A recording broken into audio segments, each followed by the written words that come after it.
Vladimir Putin as it pertains to Donald Trump's overriding policy. But in this Ukrainian affair, all roads lead in and around the State Department.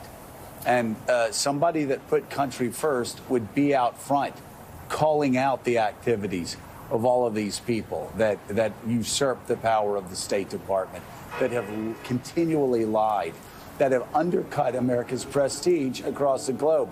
And yet Pompeo chooses, instead of following his oath, to be nothing more than an ex-reality TV star's lackey. You'll remember how that call played out between President Trump and President Erdogan. President Trump makes that promise unilaterally to President Erdogan to step aside in Syria, let the Turks move in. Mick Mulvaney, the chief of staff, scrambles, starts calling the Defense Department and everyone else to announce this is happening. I know we didn't talk to you about this, but the president just made this promise. So what you have is Mike Pompeo, Defense Secretary Esper, others, running in to clean up the mess and somehow justify and rationalize this decision. And I would just ask David one more time about the president trying to project having been in control of this from the beginning. He said this was on our terms. America alone dictated this. Meanwhile, Presidents Putin and Erdogan were in the beach resort city of Sochi, Russia, determining what was going to happen next. This was in no way President Trump deciding what was going to follow after his decision. They are moving in and occupying this space.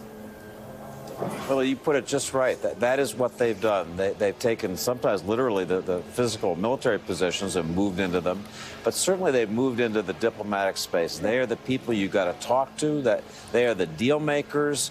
They have taken over essentially what was the American framework for how things would be organized in security terms in northeast Syria. It's now a Russian production. So it's a transfer. We're out, they're in. They're in, and they made the announcement that they will be the ones clearing the area of our allies, and they will be the ones, the Russians and the Turks, will be killing Kurds if they don't get out of their homes. Joe, still ahead, Republican. Go ahead, Donnie, really quick. quick. Make no mistake, because it's easy to forget. Let's not forget it. This is all about failed casinos. He is owned by Putin because he's been laundering money, Russian money, for the last 20, 30 years. He's owned by him. That's what this is. You talk to any banker in New York, any business person in New York, any real estate person in port. We have a president that's selling out our military, that's costing lives, because he is owned by our geopolitical enemy, because he's been laundering money for him as a criminal organization for the last 30 years. That will come out in time.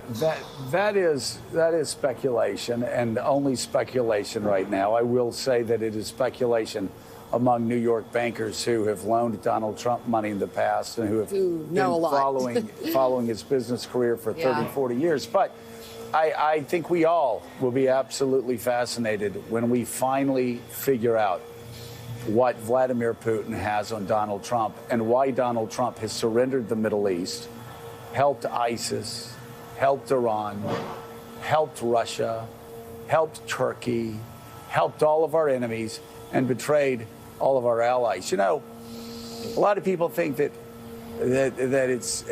he has compromising pictures or something happened in a hotel in Russia years ago. No, it goes back to money. It's always about money. Donald Trump, who was it that said this weekend Donald Trump still sees himself as a developer, as a whatever? That was Mick Mulvaney. Mick Mulvaney. Said that. It's not about foreign policy. It's not about pictures Putin has. It's all about money. And this president is selling not only America, but its most important allies down the river for money he wants to make either while in office or when he leaves office. Period. End of story. Still ahead, Republicans escalate the impeachment fight by storming a closed-door hearing in a stunt, I guess, designed to distract to break the law. General Hayes, like, hey, guys, you're breaking the law here. To Keystone Cops. I guess they want to distract everyone from the damaging evidence against the president. No.